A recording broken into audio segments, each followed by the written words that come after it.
Whether you like it or not, the 2025 transfer portal is going to be absolutely crazy, and players are going to start entering here soon. Again, I don't know what your opinion is on the portal, but it does help a lot of guys, and it's also very entertaining to watch. There'll be a lot of quarterbacks who are trying to find a new school, and there could be even more than last year. While we're still currently in the month of October, I came up with 8 quarterbacks who I believe should enter the transfer portal and I think will enter the portal when the season is over. In today's video, we're going to go through who those 8 players are, how they've done so far in their careers, and why I think they should enter the portal. But before we get started, if you're a big fan of college football, be sure to subscribe to the channel, leave a like if you didn't support today's video, and let me know what player, team, topic, or situation I can cover next. Now let's go ahead and get started and talk about these 8 players.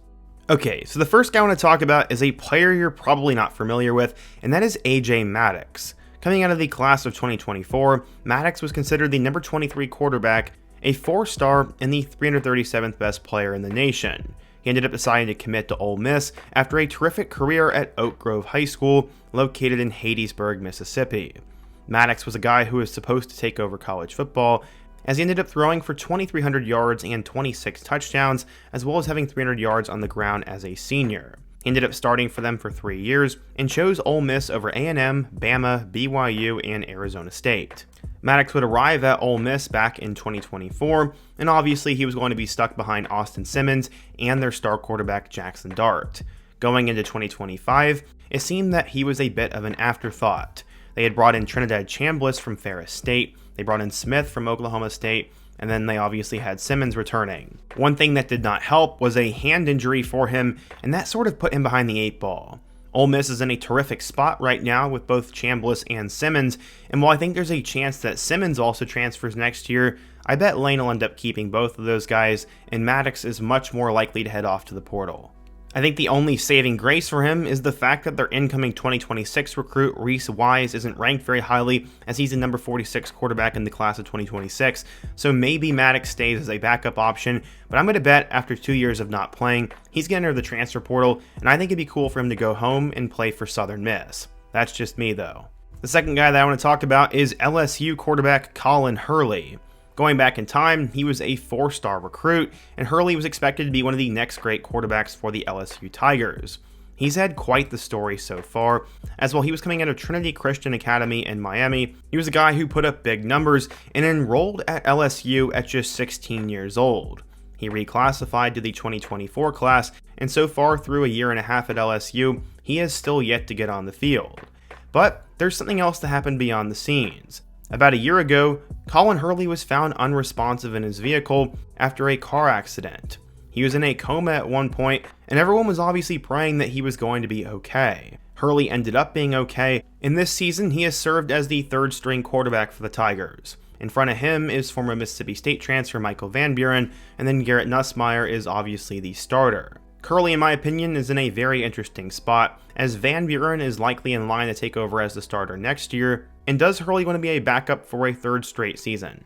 Honestly, I don't think so, but with the whole Brian Kelly news, everything could be flipped on its head right now. For one, LSU doesn't have a 2026 quarterback commit at the moment, and I'm sure that will change with the new coaching staff, but here's how I think it plays out. Nussmeier goes off to the NFL, Michael Van Buren is likely the starter, they bring in a transfer to compete, and then they grab a late high school player.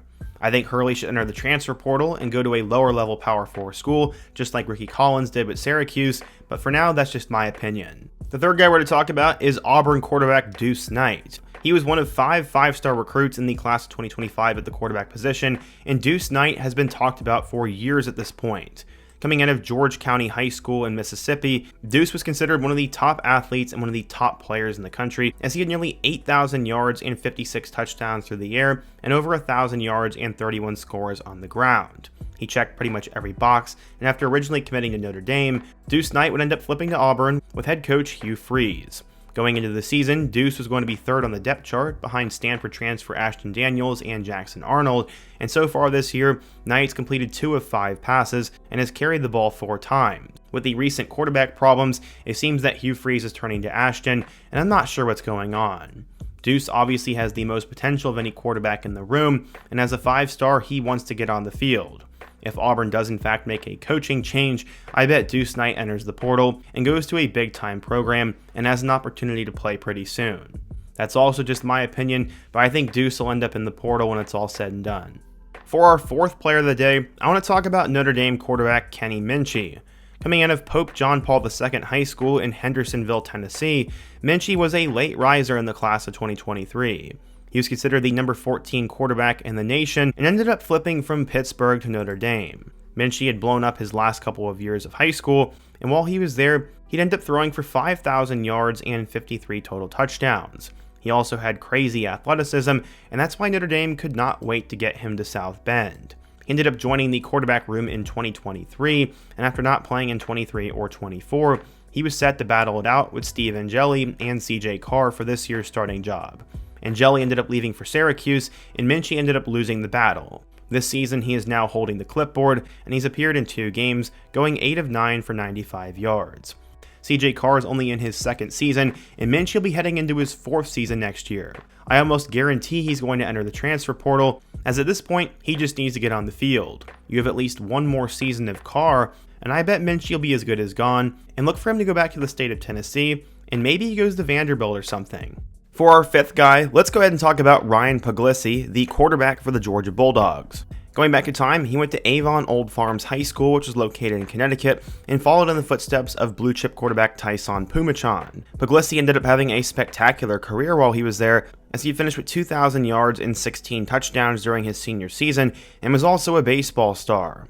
Puglisi would decide to commit to Georgia, and according to 24/7 Sports, he was the number 10 quarterback and the 143rd best player in the class of 2024. Unfortunately, he would get hurt early on during his Georgia career and would not play at all last season. This year, he'd be thrusted into the backup role, as they now had quarterback Gunnar Stockton, and then 2 other true freshmen who would not be ready.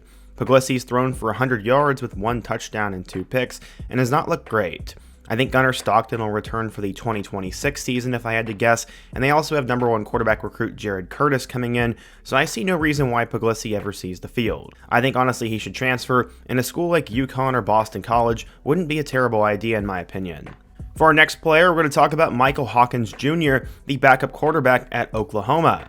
After originally going to Allen High School, he would make a transfer to Emerson High School after some off-the-field stuff, and as a senior, Hawkins threw for 3,000 yards and 41 touchdowns, while also rushing for 1,200 yards and 10 touchdowns. Because of that, Hawkins was named a 4-star recruit in the class of 2024 and the 20th overall quarterback. He would commit to Oklahoma, where last year he had to play earlier than expected.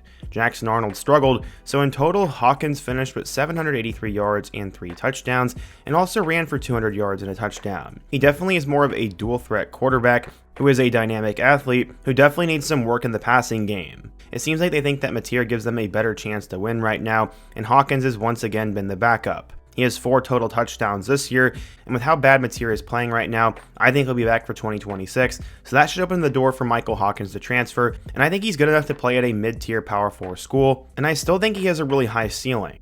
For our second to last player, we're going to talk about Texas quarterback Trey Owens. He's someone that the mainstream college football world honestly doesn't know much about, as coming out of Cypress, Texas, Owens was listed as the number 21 quarterback in the class of 2024. At 6'5", he checked all the boxes that you want in a quarterback physically, and then he also had really good numbers. He ended up throwing for 6,400 yards and 81 touchdowns during his career, and would arrive at Texas last season and became a backup. He ended up going 2 of 4 for 19 yards. He is now the 3rd string quarterback behind Campbell and Arch Manning. I would have thought Owens was going to be the backup this season, but I think the writing is on the wall. They already have KJ Lacey, who will likely return, and then they signed top 10 recruit 5-star Diabell, so Owens needs to enter the portal. I think he could definitely get a chance at a low-tier Power 4 school, but if not, he should go pick one of the Group of 5 Texas schools and ball out. And last but not least, you can call me crazy, but I think DJ Lagway needs to enter the transfer portal. After becoming the number 1 quarterback recruit coming out of high school, Lagway's career has been butchered in my opinion. This guy was absolutely insane while he was at Willis High School, as he was the National Gatorade Player of the Year during his senior season, and he threw for 4,604 yards and 58 touchdowns just in his final year.